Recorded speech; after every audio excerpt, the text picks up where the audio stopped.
How's it going, ladies and gentlemen? Welcome back to episode 30 of the Sick Podcast with your boy, That Leafs Fan. Long way we've come. We're pretty much starting to come towards the end of season number 1 of this podcast, end of the regular season, and we're building to the playoffs. We got a couple of things to talk about, but before we get into any of that, thank you for being here. Producer, roll the tape. Turn up your volume. Because you're about to listen to The Sick Podcast. With That Leafs Fan. They score! They score! Holy mackerel, they score! Morgan Riley! Mo Riley! The Leafs have won it! They're going to the second round! Do you believe this? Holy mackerel! The sickest Toronto Maple Leafs podcast. It's gonna be sick. Welcome back, ladies and gentlemen. Thank you very much for tuning in to today's episode. It's Monday. It's a fresh start to the week, and I am off to probably one of the worst starts of the week. As you can, I don't know if you can probably tell. Sorry if you hear it. My throat is completely shot after all the yelling of the Leafs blowing yet another game with a minute and a half left. We're going to get into that one right after I talk about the Leafs and Flyers on Thursday. So, once again, Mitch Marner out of the lineup for both games, actually, both Thursday's game against the Flyers in Philly and for the game against the Hurricanes at home for St. Patrick's Day. I actually want to ask you guys because I was watching this one with my family. I guess we're going to start talking about this one, whatever. And there was like mixed emotions for the jerseys. I personally, actually, happy St. Patrick's Day to anyone who celebrates it. I really like the St. Pat's jerseys. I don't know. It's kind of like I'm so used to watching the Leafs in blue that like when I see them wearing something different, it takes me time to adjust, but like I appreciate it. Does that make sense? I thought the jerseys were pretty cool.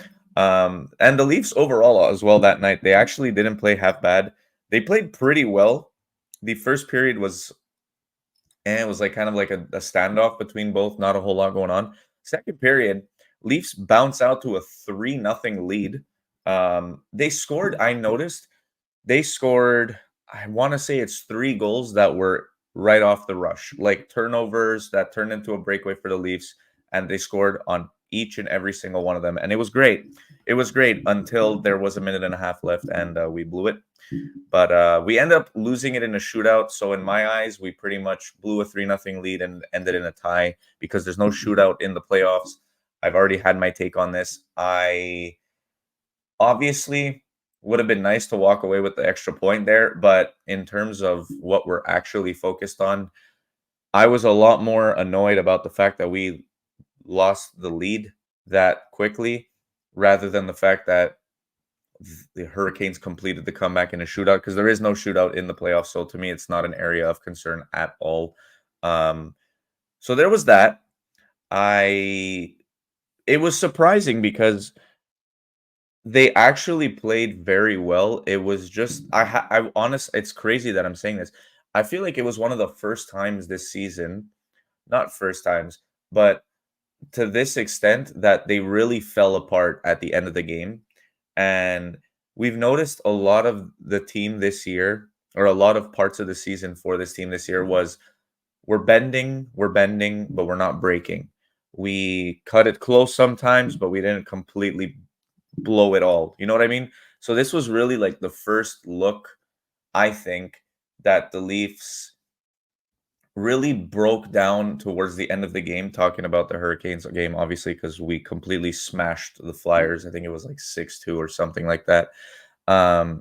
So I wasn't sure how to feel about it. Obviously, it was frustrating, but I mean, it wasn't too concerning because, for one, I've been saying this all year, and I think that in the past couple of games, from starting from the Habs game to the Flyers game to, well, the Flyers not as much, but and then into the Hurricanes game, the team is just not what they are without Marner, man. They're just not. They're not. And that's really the main focus for me, is that's what I've been paying close attention to in the past couple of games. And don't get me wrong, they haven't been playing bad. Like individually, they're still finding ways to get it done. They're still setting up some good plays. There's some like players that are like stepping up in the absence of Marner, but no one is Marner on this team. And what I mean by that is there's just like that sense of spontaneity. I think I'm going to use that as the word. Yeah, sure. Let's go with it. Spontaneity. The reason I say that is because Marner on the like during games has the ability of when we are completely out of it or we're getting hemmed in our zone or there's just not a whole lot happening. Like it's kind of like a standoff. He can just create a nasty scoring chance out of absolutely nothing, out of nowhere, from anywhere. And without him, there's real like there's we're forced to play a lot more like textbook hockey in the sense of like the breakouts and the details in the passes, like of things that Marner would be able to pull off that with him not being there, we're unable to pull off, if that makes sense. I just find her a bit less exciting to watch. And the way I look at this is, for one, we've been 3 games without Marner, and in the past, this team has literally been under 500 without him. We're 2-0-1 in the 3 games without him. Now, granted, one of the games was against the Habs, and they played horrible, and they somehow won because the Habs are just not good. Sorry, not sorry. The Flyers, they completely decimated them. Like, it was never close, ever. And against the Hurricanes, they had control of the game pretty much until the last minute. So I want to give hats off to the team. You know, like they're still finding ways to really accumulate these points.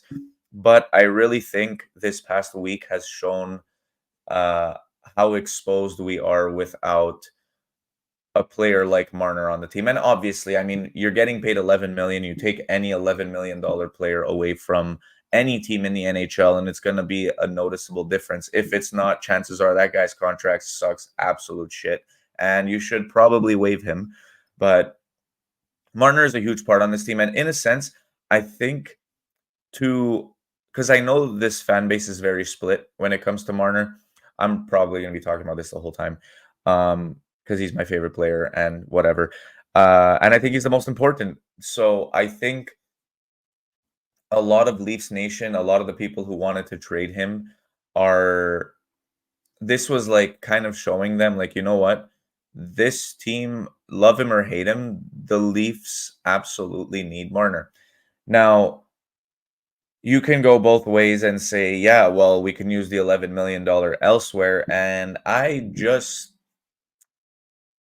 if we're committing to the core four, like, I really don't think so. I don't see how you can use the money better. I know, like I said, I know there's people who are going to dislike him. I know there's people who love him strongly. And I know there's people kind of split down the middle.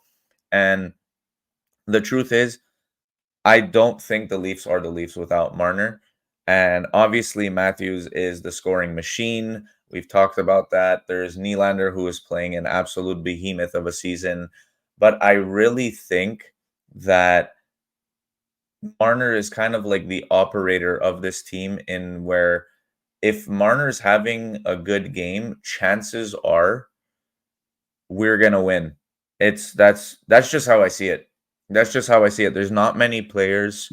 Matter of fact, there's no players on Toronto who I think can create so many different opportunities from nothing. And we've noticed it. I've noticed it in the past few games. And again, hats off to the Leafs. They're finding ways to get it done. They've gotten 5 points out of a possible 6.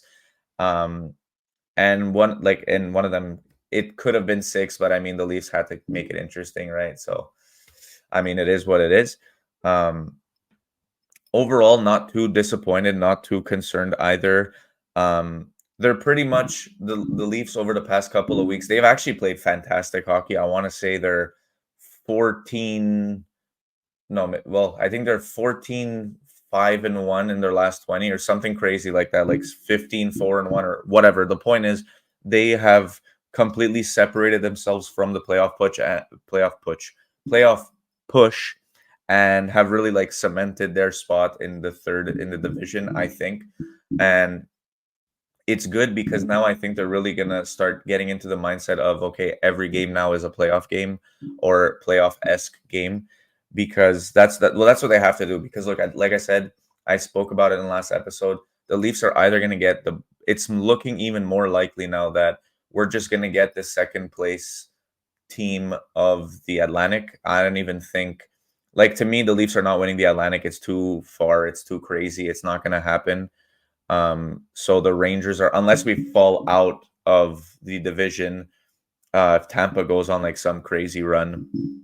But it's looking more and more like we're gonna just end up between Florida and Boston. And right now it's really close.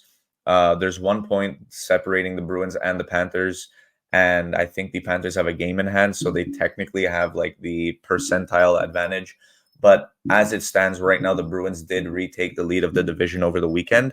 So it's going to be interesting. Look, Bruins or Florida, you guys heard what I said last time. I want Boston, and not because I think they're a guaranteed win by any means, but because I think they really screw with the psyche of this team. But I mean, in the same sense, so does Florida. They are I think, looking back at it too now, look, like if I take a look at it, Florida not only took us out, they demolished us in 5. Like, the Leafs have never been taken out that easy in the time that I've watched them in the playoffs from like the Matthews era. It was always close. The Leafs and Panthers series was never close. So maybe you can look at it that way. You're looking for vengeance. You're looking for it. It all depends, right? But at the end of the day, I was Florida, to me, definitely worries me like 100%. But they worry me because of the past. Again, I do think the Panthers are one of the strongest teams in the East. I think you can even make the argument they are the strongest team in the East. Um, and they're a very playoff styled or playoff built style, if that makes sense. Like, they have a lot of players who are gonna like get under your skin, a lot of players who are gonna crash the net, finish their check, hit you after the play. They have a goaltender who was crazy last playoff. So it's gonna be interesting. But at the end of the day, the Leafs are a good team, and that's what I keep coming back to. It's favorite or not favorite, or like, it's the playoffs. It all comes down to who wants it more. We've seen that Florida really wants it, and I'm sure they're gonna go into this playoff wanting even more, because they were at the brink of the greatest accomplishment in the sport of hockey, which is winning the Stanley Cup, and they fell just shy. So they're going to be coming in hungry. If we do land them, it's not going to be an easy task by any means. Matter of fact, it's going to be a David versus Goliath. But I think that over the season, it was for the Leafs, it's been a very different styled, structured season. Like, we're used to the Leafs starting off very hot, going into November, having a crazy month, and then just kind of 500ing their way into the playoffs, finishing off mediocre. And this season wasn't that at all. We saw the Leafs start off shaky. They had their moments, they had their good streaks, they had their downfalls. They had goaltending struggles, they had team struggles, lack of scoring, lack of depth scoring, lack of defensive capabilities. And we saw like these different issues happen throughout the season. Yet it seems as the season's gone on, they've gelled better and better as a group. We've seen, like, I'm the first one to call myself out. At the beginning of the season, like, I couldn't bear to watch Bertuzzi. Domi was all right. Like, there was a lot of these players, that the new ones that came in, that I didn't think they were a fit. And Bertuzzi's really kind of started to become the player we thought he was going to be. And in part because it went from nothing is going to go in the net at all to this guy's going to score from behind the net, and there's no in between. He just has like more than double his goals in the last 10 games than he did for the rest of the season, which is insane. But it seems they've gelled more and more as a team.